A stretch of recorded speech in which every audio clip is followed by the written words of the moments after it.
It does not get any more African than this. Like Africa is here in the building. Nigeria is here. We're repping.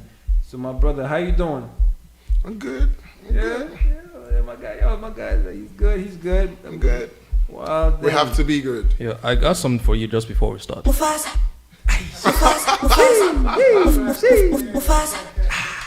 We got Mufasa, Simba's father. But yo, it's an honor to have you guys here. It's an honor to have you guys here. Like I can't wait to chop it up with you guys like later on, and find out a bit more about you guys and what the movement and what you guys got going on. So for sure. Like I don't know if like DJ Damage or like you want to basically like take it away a bit or just want to chop it up a little bit. We're going to spend we're going on a break in the next 7 minutes, but the next few minutes, I think maybe we should do an introduction, a proper introduction. So maybe starting with you, Keziche. Mm-hmm. Tell us about you. Okay, well, And then we'll go over to Mufasa. I know there's a lot of things to cover, but let's start with the introductory part. Tell us about you. Okay, my name is Keziche Ikeka. I'm from Nigeria. I'm from River State. Yeah, I'm a lawyer by profession. I practiced back home for about 4 years. Mostly practiced business law. I started out with criminal litigation. Yeah, but I found my calling in business law. Criminal litigation. Yeah, so I practiced in Lagos for about 4 years before I decided to relocate temporarily to Canada. Presently, I'm just rounding up my master's in business law at Osgoode Hall University. Osgoode Hall PD, which is York University. And I work for CIBC as a procurement contract manager. So I am someone that is very passionate about Nigeria. I love Nigeria so much. I could tell. Yeah. The love. Yeah, and want anything for the country, anything for the culture, I go all out. Sweet. So prior to coming to Canada, I've been involved in many activist movements. I've always been calling out. If you check my Facebook page and some of my posts on Instagram, I've been always calling out, calling for the emancipation of the fundamental rights of the average Nigerian. There are a lot of things that are wrong in Nigeria as regards, the justice system, the political system, educational system, everything. I know some areas we're getting it right, but for the most part, we need to, get to a point where citizens are proud to be Nigerians. When we go out, we're proud of our heritage because we have so much to offer. We have such great history, such rich culture and everything. So I see no reason why we should not look at ourselves with pride. I see no reason why we should be second-class citizens outside Nigeria. I don't see any reason why we should want to relocate from Nigeria for a better future. It beats me. So I'm committed to fighting for the right of the common man and doing everything I can to make sure Nigeria is a better place. Wonderful. And let's hold that thought because we're going to be expanding a lot on all these things you just talked about. But we just said you should do introduction. That one went into activism. That was the intro. Powerful intro. Your blood, they hot. The guy ready, man. Came ready. Nah, it's all good. It's all good. We're here for that any day. So, Mufasa, over to you. Yes, sir. How about you? Tell us about yourself. I can tell you it might not be as interesting as my brother here. It's all good. But, it's all good. I'm more of a creative person. I go by Mufasa. I'm an architect by trade, so a lot of visual storytelling. Currently, I've been diving into writing. I've been writing a lot, especially since since the protests and the movement. I shouldn't use the word protest because that's part of the whole movement. So since the movement has started, I feel like my creative senses have just come alive. So yeah, basically I'm Mufasa and I'm a creative, and visual storyteller. And right now I'm going into writing. So yeah, that's where I'm at. Where are you from? Where in Africa are you from? Originally I'm from Ifong. It's a local. Let me guess. Yeah, Akwa Ibom, Cross River. No, you're wrong. Yo, miles away. West side, east side, southwest. They're speaking Nigerian, they're speaking Nigerian. My God. Let me tell you a word. I think it's this word. It's an Ifon language, and it says, "How are you?" So it's Ketiri. So this is Yoruba, but it's deep Ifon Yoruba. So I'm from Ondo. Ifon is a very popular city, local government area in Akure, which is like the capital of Ondo. So State. you're my people.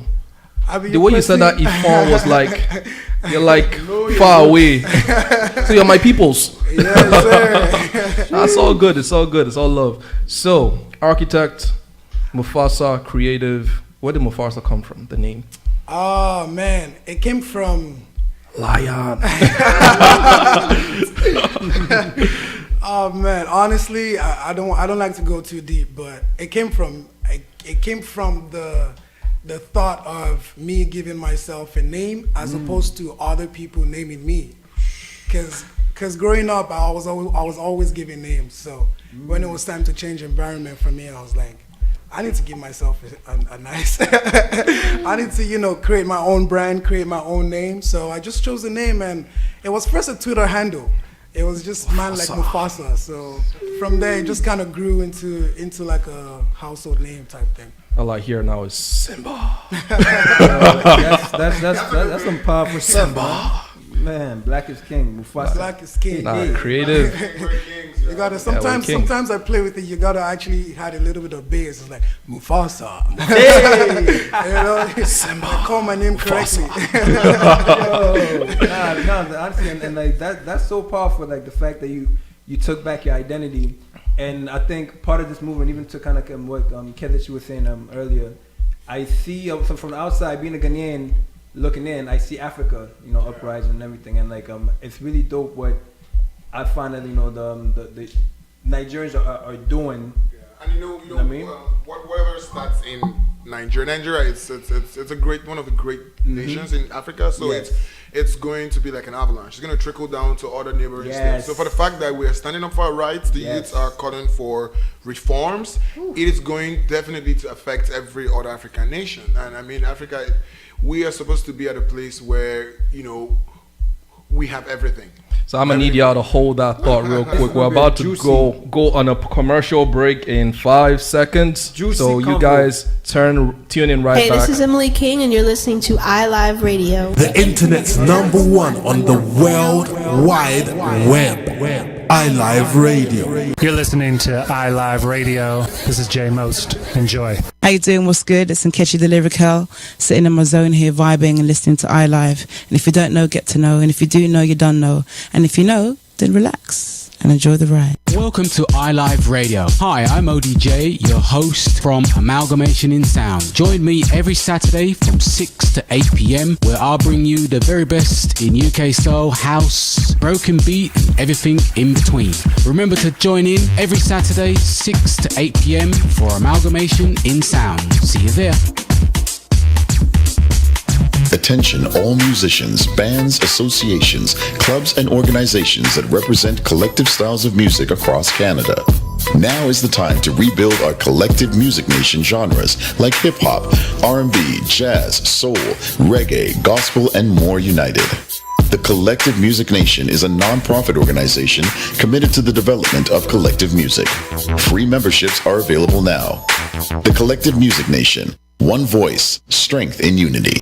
Hey, peace and blessings. This is Lucia D inviting you to join me each and every Sunday from 7 to 9 p.m. for Honey Drop here on iLive Radio. Journey with me each week as I spin the latest international sounds in new soul, R&B, hip-hop, and a little taste of everything in between.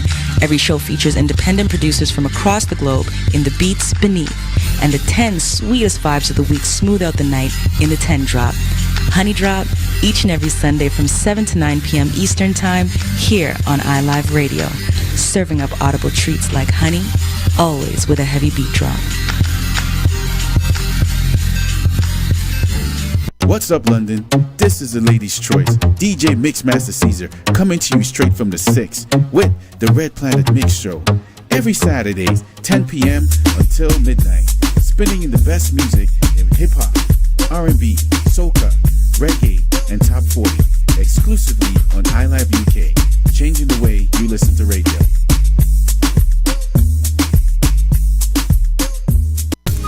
Join the Music Collective family every Sunday for the Sunday Vibe from 12 till 4 on iLive Radio. For the best in quality music, special theme shows quarterly, and the infamous End of the Month show, when the Music Collective family get together for fun and frolics. So don't miss out on your Sunday Vibe on iLive Radio via the TuneIn app or the iLive mobile app. See you Sunday. Music Collective Sunday Vibe on iLive Radio. You're listening to iLive Radio. All right, we are back, and this is Flight 654. We have two lovely guests, Keziche and Mufasa, in the building, and we're about to dive in. We only asked them for their names, especially Keziche, and he just dived in. We never ask you about Nigeria. We never even go enter politics. They talk activism and everything. So now we're about to go into the meat of everything, We want to talk about this movement. And everyone, all over Africa, there's been a movement, not just in Nigeria. NSARS obviously was more pronounced all over the world, got almost all the attention. But there's been several countries going through shit, for lack of a better word, for the last couple decades. Congo especially, Namibia, Cote d'Ivoire, all these other countries. But let's start with Nigeria, the NSARS movement. Mm-hmm. For those who don't know, I remember for the first protest in Toronto, when everybody was still mad about, freshly mad about what was going on, and then someone said, let's go out and protest. And I was out there at Dundas Square. I saw my man Keziche there. He was leading the protests, doing his thing, singing songs, chanting. And for every protest after that, he was always in the middle, always at the forefront. And you can tell that activism lies in his blood. It lives there. It lives there. And you can also tell, I'm not even surprised you're telling me they're a lawyer, because most of all the movements all over the world for emancipation in several places all through history were started by lawyers. Mm-hmm. So tell us what this really means to you, the NSARS movement. Let's start from there. I cannot, vividly capture it in words, what it actually means to me, but I'll try. I see it as an opportunity, which has been begging for a while.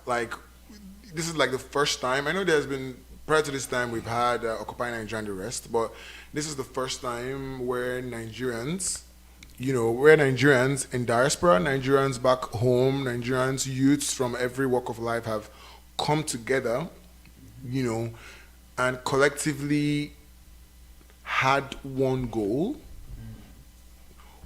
one aim on something as important as this. We're calling for, as I earlier said, the emancipation of our fundamental human rights. I'm a lawyer, so that resonates with me. Nigeria is part of the UN Charter. We signed that agreement. We even have domesticated it into our local laws. So every single Nigerian youth, someone older, kids, they have fundamental human rights. Right? The freedom of speech, of life, dignity of persons, and it just goes on. So a situation where they're denied that fundamental human right, it's unacceptable. But for the fact that the youths have found their voice, have come together to demand for one thing, in one voice, in unity, irrespective of religion.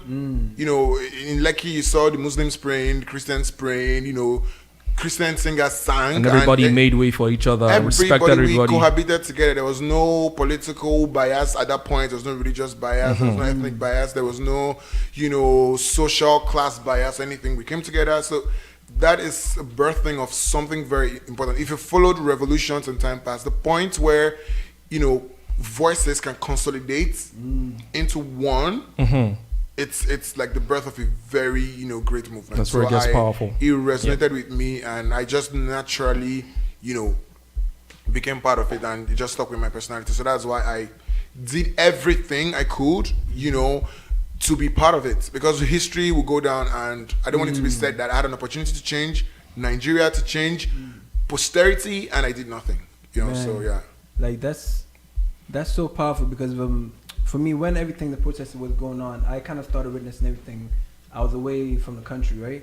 So at first I see that there was like unrest going on in Nigeria, and then I'm hearing Sarge. So like at first I didn't know what that was either. And then as momentum started picking up, then I started learning more, and I started seeing you guys do what, we guys take up your voices and hit the streets to demand for justice. However, being an outsider, and I still somewhat know what it is, but we don't really know. Yeah. Can you guys kind of educate us as to really SARS and how this whole movement really started? Yeah, so it's a special anti-robbery squad. It's supposed to be like the SWAT. Oh, wow. They're supposed to respond to armed robbery cases, or when there's like proper imminent threat to the society. That's when that team is supposed to come out. But the team is patrolling. These are heavily armed. Wow. This is a heavily armed police unit that should be brought out when there's, as earlier said, an imminent threat, but they're just on the road. So they harassing people. Just like that. To kind of put that into perspective, over here in North America, so what if I'm hearing that would be the equivalent of having the SWAT just patrol the streets? Exactly. Imagine how intimidating that site would be. Like the whole SWAT truck with the heavy machinery and the guns just patrolling the streets. And even if a regular cop stops you here, you know that, I've done something right. Imagine if the SWAT team double crosses you. It's unimaginable. It's that kind of behavior has no place in a sane society. Back home, before I moved over to Canada here, I went to meet my friends, and just on our way back, I was just driving, and we were double crossed by this SARS team, and they just started harassing us. I've had instances where the stories are all over the social media. It's no news. They drive people to ATM machines. Wow. Take money from them at gunpoint. Sometimes if you don't have money, they'll beat you up. There are instances where people have been killed. Yes. And it's we got to a point where it was okay in our society. Yes. And we should never have gotten to that point.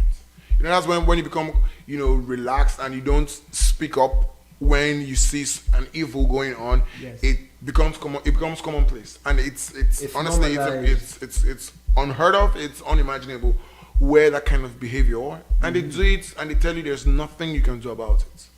That's so interesting. So once again, like as somebody kind of looking in, and now we're trying to help. I'm wondering, like, was there a tipping point, or was there an event that occurred that that kind of the straw that broke the camel's back? Yeah. Like how did this really There's been several tipping points. Videos have always emerged, as regards the activities of this team. Yeah. Well, I believe what brought about this, this protest becoming mainstream was when, celebrities like Falls, lent their voice. I think was Naira Marley also made a post about having a protest first, but he went on a live with the commissioner of police or IGP or so, and he called off his protest. So people were dissatisfied for the fact that you made us think we're going to lend our voice to something, and he called it off. So various splinter groups, picked up the voice and echoed it, and it resonated, with the community, with the youths across. So we had Falz, Timida Kolu, and some religious leaders and some politicians, just help amplify and consolidate and made the movement what it was. But most especially, the fact that it resonated with the youth. That's what made the movement, gather so much momentum. And of course the youths, we own the social media.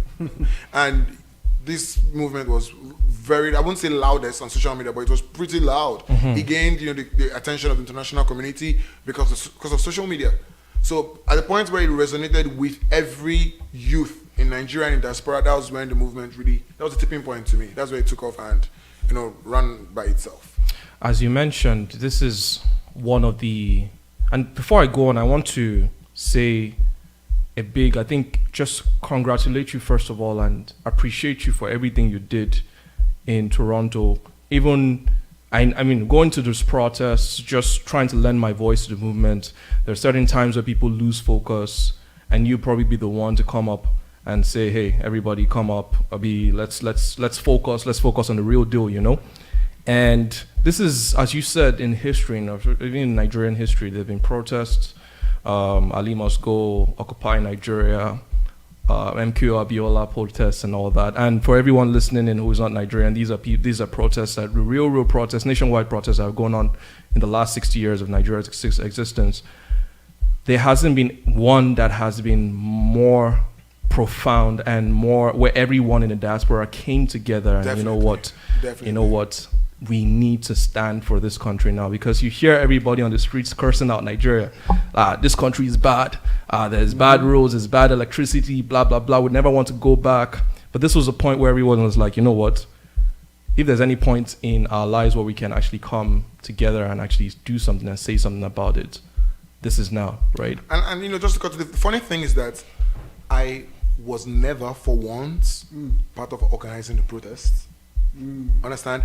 I simply saw a post a day before the first protest, showed up at the venue and just saw Nigerians, my fellow brothers and sisters, standing around, and I just took the initiative and just addressed everybody. Okay, because it was, I think protest was stated for 12, and at 12 o'clock, it has not started. So I'm like, what are we doing here? Why don't we just start, just sharing our experiences? And I just, yo, guys, let's come together. Let's just, hold hands, sing the national anthem, and that's it. We started talking, as people shared, our fires started burning, brighter. And at every single protest you saw me, I was never part of. There was no plan. There was no plan, yeah. I didn't call anybody together. I didn't, take any special, permit from the police or anything. I just showed up there. Most of the other speakers you saw there just showed up. And, once, as I said, it is something that resonates with each and every one of us. So everybody just took the initiative. Like, I went with him with, I think the watch night, the candlelight video, we just went together and he addressed, powerfully and spoke so passionately, because it's something that resonates with everybody. So you don't need any preparation, you don't need any research. It's just something that comes from within. No, like, honestly, and that's a very big part of it too. Is like this call to action that's really within, because there was something about watching you guys do like your movement and starting the movement that it ignited something within myself as a Ghanaian watching in, and I'm pretty sure all other countries from Africa as well. Then we started also hearing about like events that horrific things that's going on in other countries as well that's starting to emerge. Cote d'Ivoire and the rest of them. Yeah. Yes. So for me, I was very you know what? Like I love what the Nigerian youth are doing, and it's like because it was kind of giving voice as well to like all the other countries. Yeah. As I said, we the fact that we got to a point where we had enough and we demanded for a change. Nigeria is the giant of Africa, so they say, and as I said earlier, anything that happens in Nigeria resonates across Africa. Understand? For the fact that the Nigerian youth have decided to stand up for their rights, the youths in Ghana, Cameroon, Kenya will know that they can stand up for their own rights too. Yeah. So it was a movement that started in Nigeria, but it obviously has like a global focus. Yeah. Wonderful. Of course. I think one important instrument to this whole thing was, for me, it was two things. It was social media, definitely. If this may not have been possible in previous years, because number one, the politicians and the people in power do, they control the media back home. So it's hard to gather people when you don't have a means to pass information and to consolidate. But social media definitely, because we the Nigerian youth, we're so resilient that even in a place where the internet is very expensive, social media is still it's still thriving. It's still emerging. Yeah. So I feel like we in diaspora were able to connect with our brothers and and our sisters back home because of that.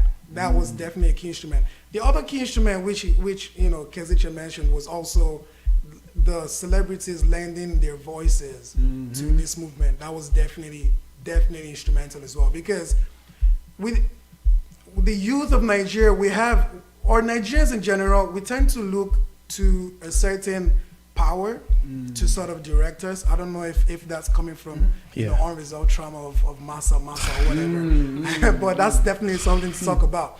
But we definitely tend to, but even most human beings too, like we tend to follow a directive, right? So once we and that's what makes celebrities. You're a celebrity because you have fans. So when celebrities start to lend their voices, like they did in this, especially to the bulk of their fans, which are us. It's who are you to not join? No, you know what I'm saying? That's a very good point you raised. And in the leadership or lack thereof, actually, of the protest, the protest was started by a few individuals, few celebrities, files around town. Shout out to them. But the way it grew organically, and even those people they didn't pull back, and they were still lending their voices and everything. But they found at some point that this is beyond them now, right? Yeah. This is now a self-sustaining protest, self-sustaining movement. Sorry, at the point where we were able to provide for ourselves. I heard some people even saying that they were more provided for, catered for in this protest than the last 5 years of their lives. True, facts. Because no one at the protest grounds was complaining, or they're hungry, or they were and there were health services, there were lawyers on ground bailing people out. There was everything and every aspect of the government, basically, that isn't functioning, was functioning during this movement. And that's a testament to the youth, basically, right? Just following the words of, in quote, of our father as well. You were lazy, or incapable of being innovative and everything. I think you showed them at that point, like, this is us now, for real. Like, we can, if we want to strike a chord. Now, going back to the response. Throughout history, again, the response for the Nigerian government for protests like that has always been to call in the military and shut it down, right?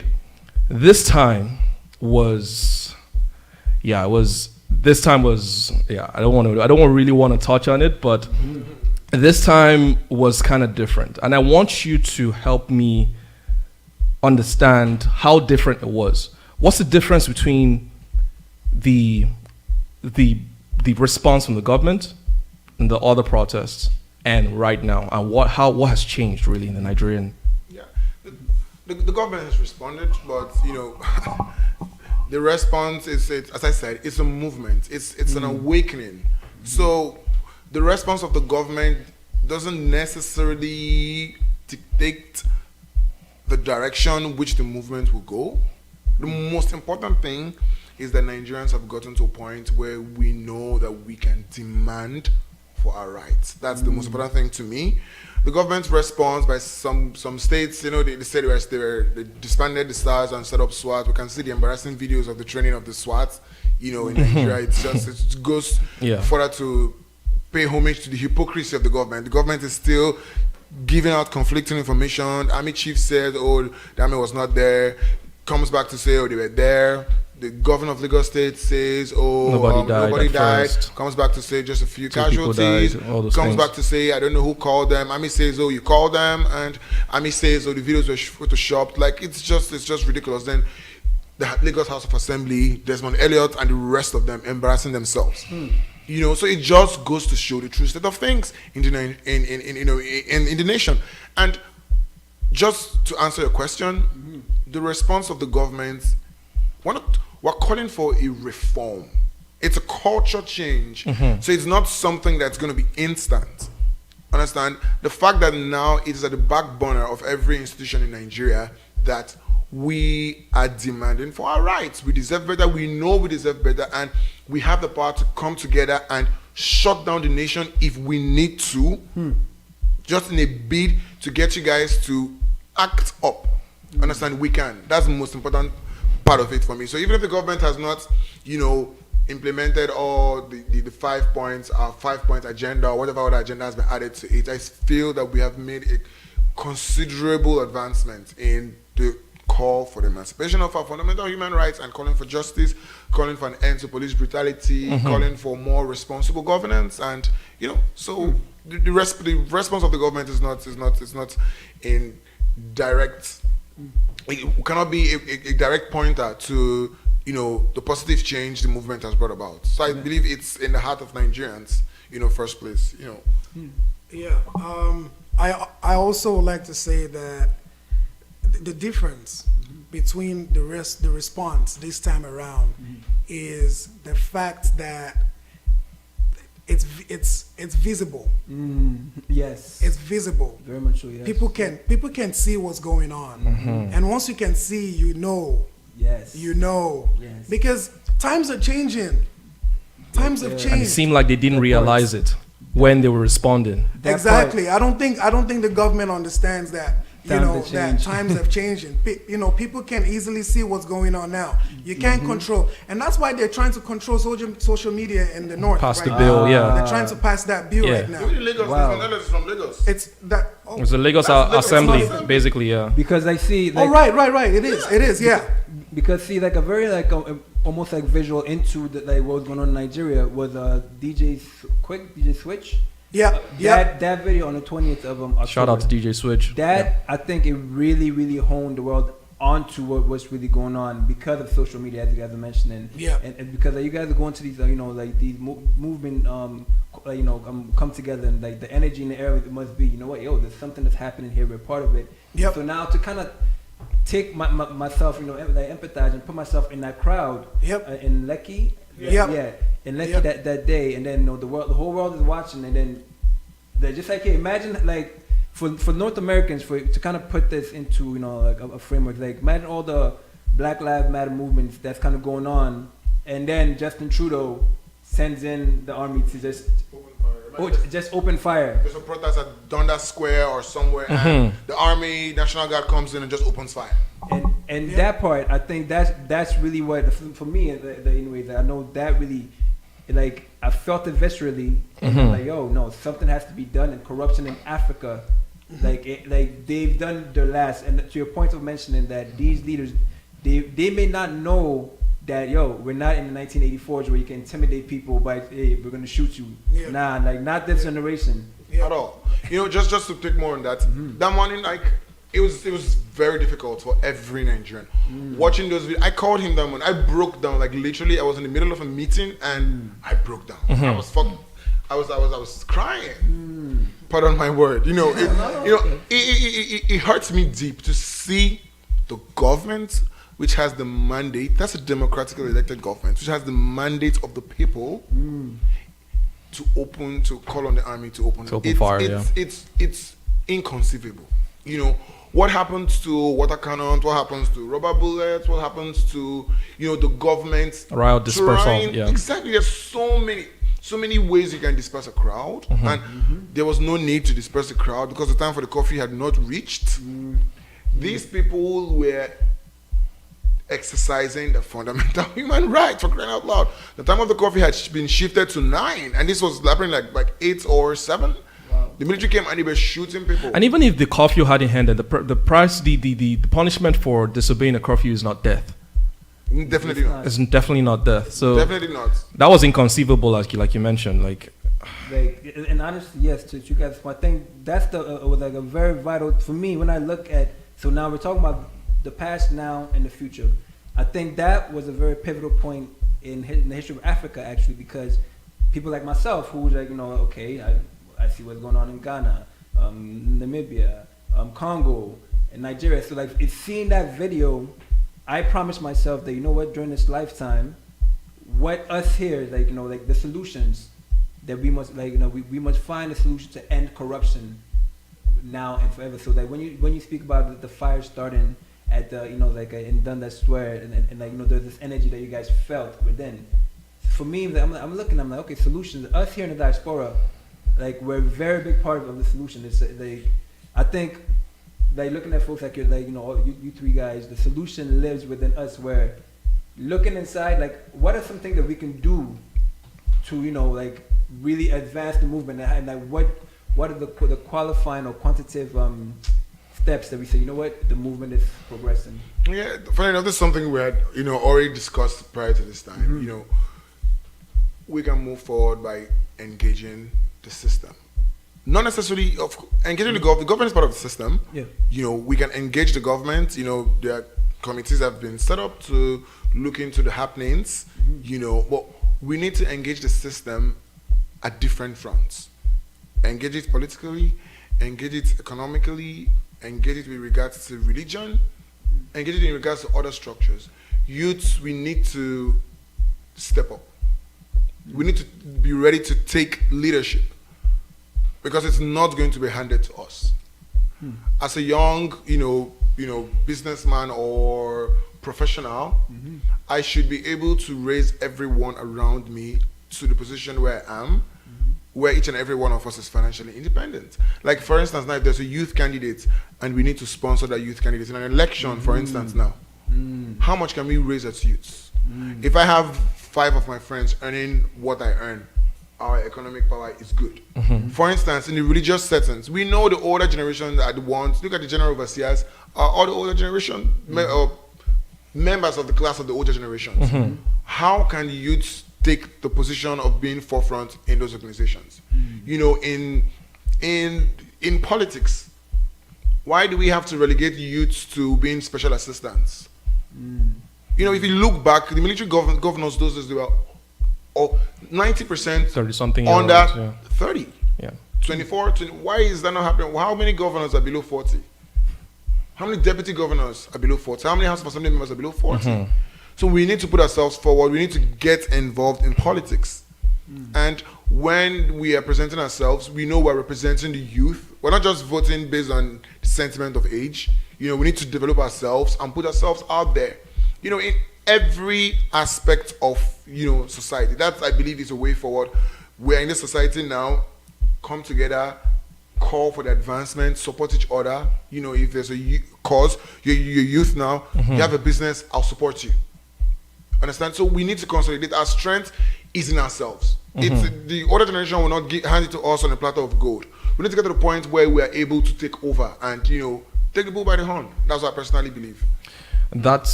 You want to say something himself? Yeah, sure. That's a very good question. Like the steps, because it has to progress. It takes time. It's gonna take time. Our problem is not on the facade. It looks like a corruption problem, but if you sit down and think critically, you realize that history has not been kind to us.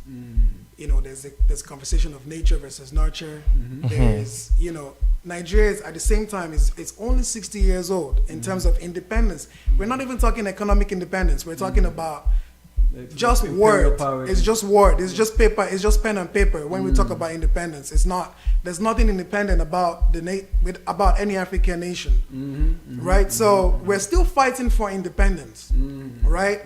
Now, the first step, I believe, is I wouldn't say the first step, but a very important step. Sorry for cussing here. No. A very important step, I believe, is.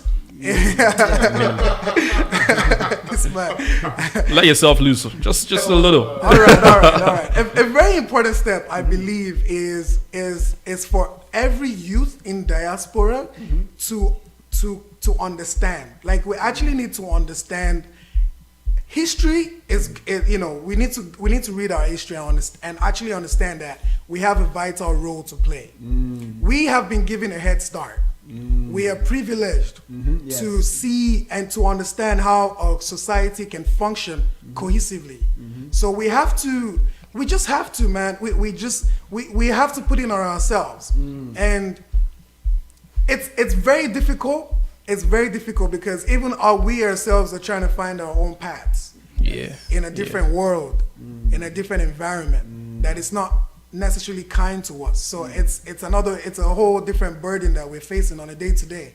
But we just have to, that's a very important step. A very important step is because in the average Nigerian youth needs information.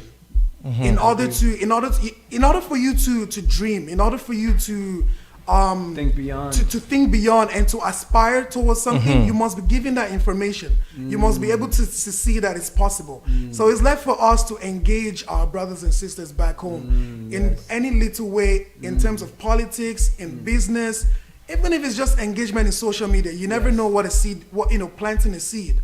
So we have a duty in that sense. And I feel like once a lot of us actually take it upon ourselves to have that sense of purpose that, look, I have to do something, then we may just, consolidate, which is another, important step for us in diaspora to consolidate and start, because we have advantage, man. We have advantage. We have the advantage. I don't totally agree with you on that. I don't think we in diaspora, we have anything to show the youths back home, personally. Okay. Because this is a different society. This society has its own challenges. Understand? This society, we've had this discussion before, this society is where it is. We can take a cue from this society. We might say this is an advanced society, but we are Nigerians. We have to be patriotic. We have our own way of life. Colonialism, as you alluded to, disrupted a lot of things, but I believe the people back home, we all need more information. Understand? I believe the state of things back home is not a result of misinformation or underinformation or malinformation or however we can put it. I just feel that the leaders in power, people, the youths, the governed, we are not patriotic. Understand? If the first thing on my mind is to move my nation forward, if I'm given a contract to build roads, I will not steal. If the first thing on my mind is to move my nation forward, if I see a policeman harassing an innocent citizen, I will interject. I'll say, why on earth do you do this? Understand? We need that spirit of nationalism. The West, the South, North America, South America, they have never been like a shining hope of beacon. Look at what the international society community is doing in response to what's going on. Nothing emphatic, nothing serious. No visa bans, nothing. We have been crying, we have been shouting, nothing. So I personally don't think we need to look out to anybody. We need to go with them, introspect, I agree. Consolidate, see Dubai. Understand? We can say, we have so much, we're dependent on the international community, but look, they're not helping us. They're not helping us. We need to take the bull by the horns and help ourselves. That is the only way forward. And both points of view are actually reasonable, valid, engaging and developing a sense of nationalism. But here comes another point, school of thought. All these protests and all the movement that came in the past in Nigeria, most were all started by youth as well, right? Ali Must Go, Occupy Nigeria, MKO Abiola, they all started within universities. And the university students that used to march up, go to other states, galvanize and organize everybody and make sure everybody's shouting and everything. Because the older people didn't have the time. They've been through the system, they've been through good. What I'm trying to say is, these youth that we're protesting right now are now in power. And nothing changed. They're not in power. They're not, they are. There's some of them. In fact, I was hearing that the vice president of the country was once in the protest. Sanwo-Olu, the governor of Lagos State, was once a protester, was once the youth in the protester. They all push for a better Nigeria. The goal, no matter what the protest was for a better Nigeria. But they came into Buhari, power. That was in power then, still in power now. Yeah. Most of the politicians that were in power then were still in power now. Yeah. And the youth, the emphasis now is the youth that protested then are in power now, and there's nothing changed. So is it really about us? Yes, we need to engage each other, definitely. But isn't something else supposed to change here in the system? And I'll let Mufasa answer this one. All right. I think we're all on the same page, and that's good. Yeah. I think, in my opinion, and you're absolutely right, and I think the solution, or rather what we need to do, is the same thing that he said. We need to imbibe the spirit of nationalism. And when we say nationalism, or when he said nationalism, I thought, for me to translate that, I translated that into "I'm my brother's keeper." Yes. And not only am I my brother's keeper, I'm also looking forward to the generations that are coming behind me, and I'm looking forward to an heritage to protect, advancement of the society. Where are we going forward? Yes. How are we going there together? So that spirit of like camaraderie and community. Yeah. And that's not there today. You can say it's because there's poverty. Yeah. You can say, but at the bottom line, it's not the first deciding factor for for the common Nigerian is to think of, I'll sacrifice today for tomorrow's good. That's not a common thing. So I feel like that's where we need to drive that. We need to drive that spirit into compromise, sacrifice, all those things. Exactly, and it's a value. These are values. It really is. You have to teach certain values, integrity. It all comes, and these are all like accountability. It's a mindset. You're trying to change the mindset. You're trying to change the culture. Breaking those shackles off of it. You're trying to culture, it's mindset. A culture, Yeah. It's a fundamentals, psychological thing, right? So in order for you to attack, and it takes time. It does. It definitely takes time, but in order for you to change a culture and change the mindset, you have to plant seeds. You have to plant the ideology of what could be. In order to move from this certain mindset to another mindset, you have to know where you're moving to mentally. It's not a physical game where it's like you just move and one day, you kind of have to perceive. You have to show people how or what's possible. And two ways I know to change mindset is either by driving. I'm a church guy. I grew up in church, so there's a verse in the Bible that says, "Faith cometh by hearing and hearing and hearing and hearing of the word." Yes. There's sometimes you read the Bible or you go over certain verses and before you know it just becomes a part of you. So that repetitive preaching, and the other aspects for me. I'm not even sure if I'm supposed to say this, but the built societies in today's world, the way that from research and just mere observation, the way that I've seen how they can shape their culture into what it is today, they call it propaganda, but I call it storytelling or movies. Cool. Yes. So you have to incorporate visuals and you have to incorporate ideas, ideologies. Yes. You have to give information that sells the idea of where we need to go. That's a great point, brother. That's a great point of view. To kind of then I guess to kind of ask you guys then, what does if there was an end goal? Let's paint that picture. How does that look like? So for me, like. I think of babies these days because I feel like Nigeria is also like it's a young growing nation. So in order for you to teach a child, half of it is what you say, the other half is how you do it or leading by example. And that's where we that somewhat have the privilege where we can lead by example. So but what can we, where are we going? Honestly, it's very vast, but I want to just like make it one word. It's like it's just decency. It's very deep, but it's decency and perhaps empathy, or maybe empathy comes decency, love for your fellow man. It's just that love, sense of pride for your country. To me, it's not. We're probably never going to get to a position or point of utopia where everything is fine. But it's a journey. We must evolve at every point in time.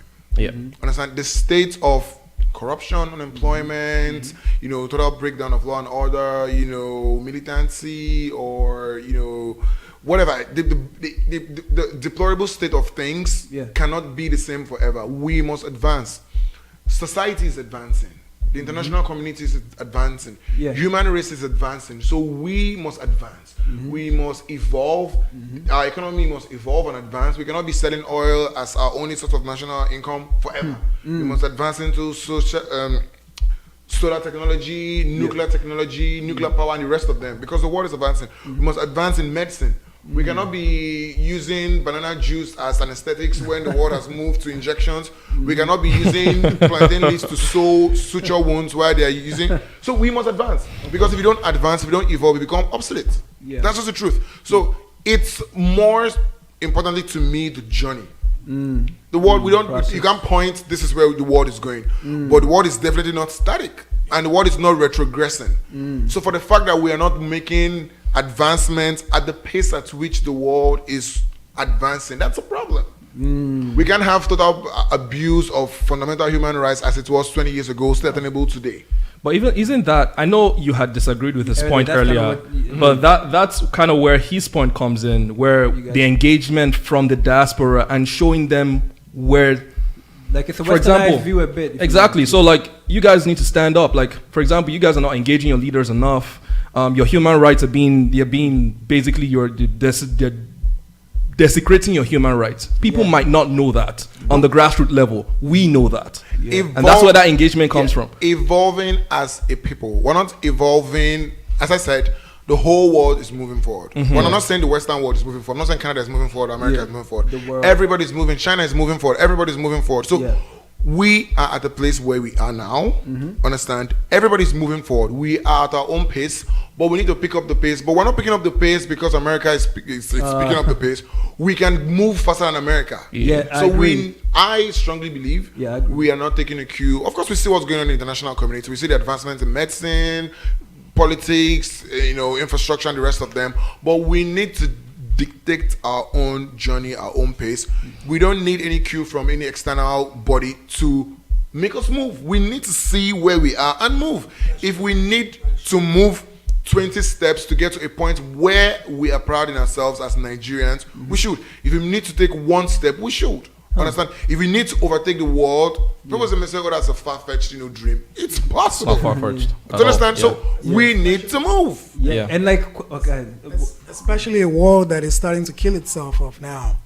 Where we cannot move in the same direction. We can't. That's the part. That's a good I want point. to ask you guys actually real quick, because as we kind of all of us, we moved from Africa, like the continent, to here in the diaspora now.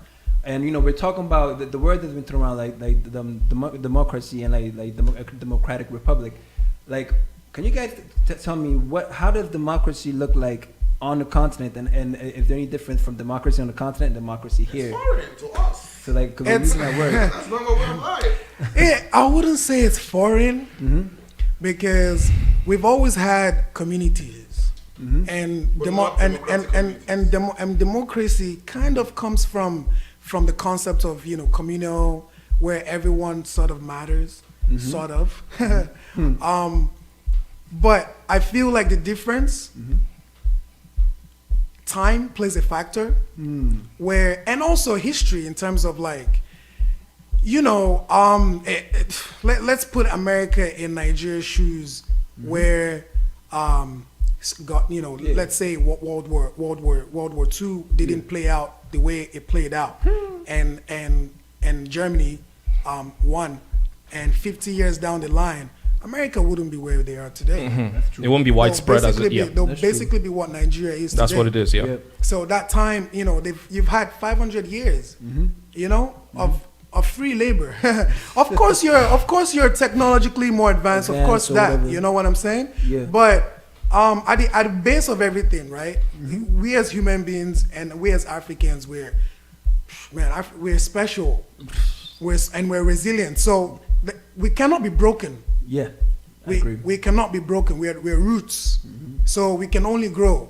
But where we grow and what direction we grow, we get to decide that. Yes. We get to decide that. And like, see, like, because I kind of brought that point up because from experience, I do not think that a lot of continental Africans are aware of like the human rights, the right that they're entitled to speak up for themselves. And I think when you mention the diasporic privilege that we have, sure, like I'm here in Canada, I'm on a radio station talking freely. Yeah. So it's like sometimes when I look at almost like the solution conversation now, it's us here now, and I love some of the points that you brought up, like the integrity and the self accountability and K as well. Talking about going within and not going like looking outside. No, yeah. Us here now in the like diaspora, the practical. For example, that you talked about putting money together.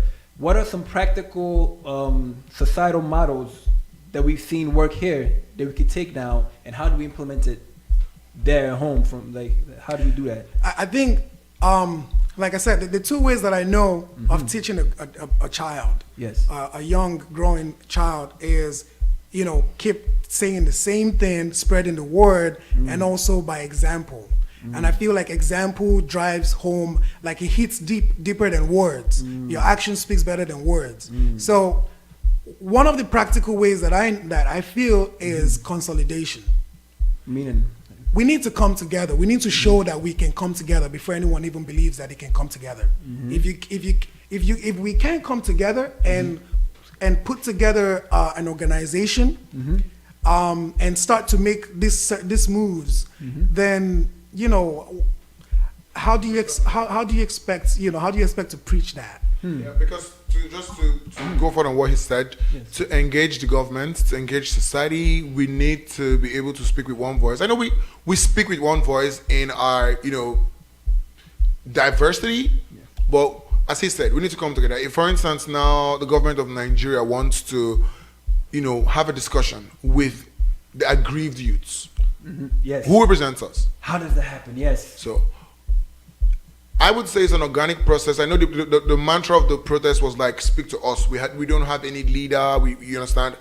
But it needs to evolve. We need to evolve to a position where if we want to, engage the international society, if the UN wants to be addressed by the youths of Nigeria, who goes there to speak? So there has to be a mechanism in place. This protest happened in cities. We know people that are articulate. We know people that have information. We know people that have been through the process. You understand? We know people that can, effectively convey the sentiments and the demands of these protesting youths. We know all those people. We need to begin to identify them, come together, even if we have to leverage on existing structures that are in place, just in a bid to get to our goal.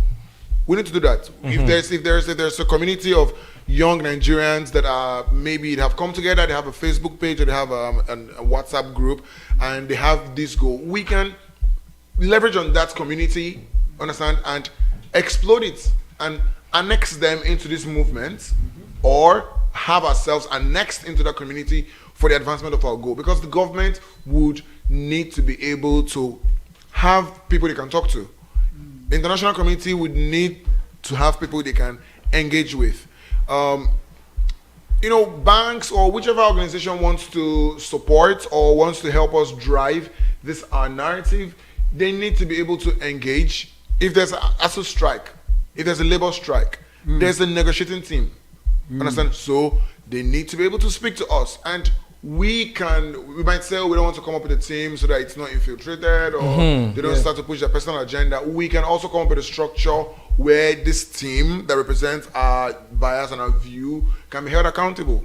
I like the use of the word team, because if it was one person, no, definitely not one person. Exactly, there's more probability for infiltration of that person than a team that is keeping that one person or whoever the people that are responsible accountable.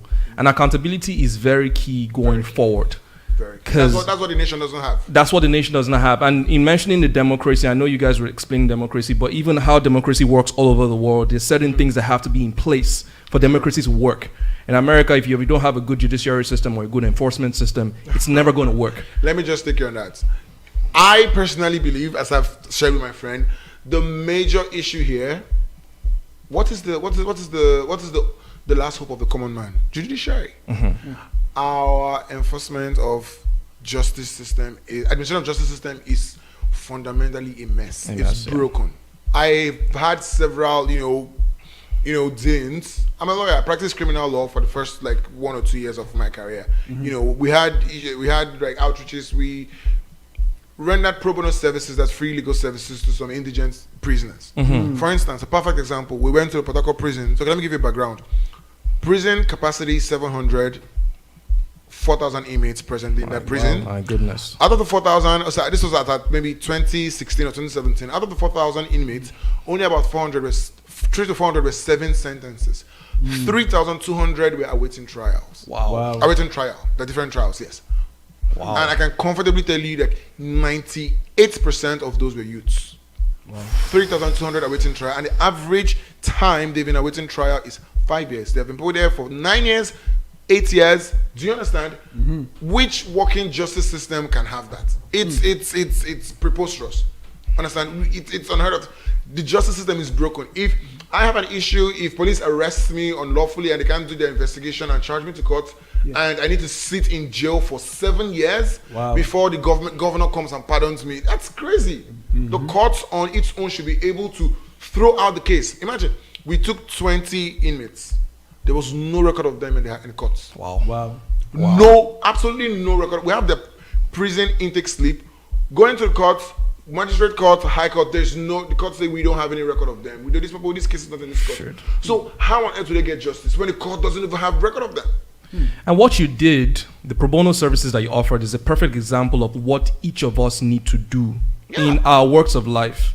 True. Even in the protest, everybody folded their hands and you're like, you know what? Let's forget about money now, commercial, whatever. Let's make sure things are working. Let's make sure lawyers lended their services for free, went to bail out people. These are people that would have been like this 7 years, people that have sat down for 7 years from this protest. 2027, they'll still be there in prison, not awaiting trial, just because the protest said in 2020. They have not had a day in court. And these are people that, did nothing. Come on. Young boys just walking down the street, police just accosted them. They didn't have money to bribe the police. Futures thrown away. Understand? And they're put in a police station and nobody comes to bail them. The police just throws frivolous charges on them that cannot be substantiated. They take them to court. For instance, now, of course, the magistrate court doesn't have jurisdiction over certain matters. But the police will take you to the magistrate court that doesn't have jurisdiction. And now the duty of the court would be to remand you in prison court if they charge you for like maybe armed robbery or something. The police they've not done any investigation. The magistrate court cannot tell you to go free. They will remand you in prison custody pending what they call DPP's advice. That's the state prosecutor will say, oh, this matter is not within the purview of the magistrate court. We need to take it to the high court. And they keep passing you on. They won't even pass you on. They will dump you in jail. Because for the DPP to give an advice to transfer, the police, whoever an investigating officer has to do some research and show that there's a case against you. But they never do that. And the people are just remanded in prison custody for 5 years. You arrest 1,000, 2,000, 3,000 people while you have only 5 or 10 policemen that can do actual investigation. So then, ridiculous. So then, I'll let you finish your point. We always talk about our problems. Yes. Why don't you give us that example of, when the governor is being charged or the governor calls the court and says, look, you're spending too much money. I know you always mention something about that. Okay, a way forward. Speaking up, first of all, is a way forward. I made sure attention was drawn to this during the protests. We need to call judiciary. I'm a lawyer. I know that's if you are arrested unjustly or if police shoots your leg or something and you go to court and in 1 week there's a judgment, you are awarded damages, $5 million that your medical bills are taken care of. The police officers, that shot you are booked or taken to jail. The next police officer will not shoot you. In what country? Do you understand? Though? Is that in Nigeria or is that in an ideal society? Come on, even in the US, Brianna Taylor, officers are running free. Okay. So it's something that cuts across. Yeah. So we need to be able to have a system that works. Consequences for crime, basically. Exactly. We are the people. The fact that we're agitating for this change, the government, the people in power will have no option than to do that. If you're waiting for the IGP or the Attorney General to make changes, it's not going to happen. We also have the NBA, the Nigerian Bar Association, which I'm a part of, but has been very complacent. I know the NBA chairman said something about taking the case to ICC and the rest of them. We have not seen anything done. But we need to be able to agitate. We need to be able to consistently call for our rights. Just an update to that. I heard the ICC had started proceedings today against Buhari for crimes. I now know through talking to a lot of lawyers that the ICC processes could take 10 years. Easily. So this man will probably not be alive. Yeah. So that can't be our hope. So that can't be our hope at all. Yeah. Our hope has to be our actions on the streets of Lagos, our actions on the streets of Port Harcourt. And that's the part where I'm talking about, where I think us youth now, it's going to be, we got about 4 minutes left. Us youth, when we talk about governance and government now, I believe that the ruling powers, they're not going to give away. Never. They're gonna, so we now kind of to the damage's point earlier, how seeing all the different people right there, we kind of have to do our own government from here and then. And to your point, Mufasa, when you're saying that leading by example. So perhaps us starting our own banks here and then creating different infrastructures there. Hey, playing within the rules. If it's cool that people need, if it's food that people need, how do we now provide that? How do we connect the services there, like in Nigeria, and then other parts as well? As difficult as it sounds, it's possible. As difficult as it sounds, it's possible, and I think the first step is what we're doing right now, is just having the conversations. And like I said, being able to put ourselves in, after these conversations, the next step is being able to agitate. We need to be able to keep vibrating. We need that momentum to keep going. So you guys keep doing what you're doing. If it's on a weekly basis, where different interviews, every creative, every storyteller, I can speak for the creators and the storyteller, because that's where it's close to me.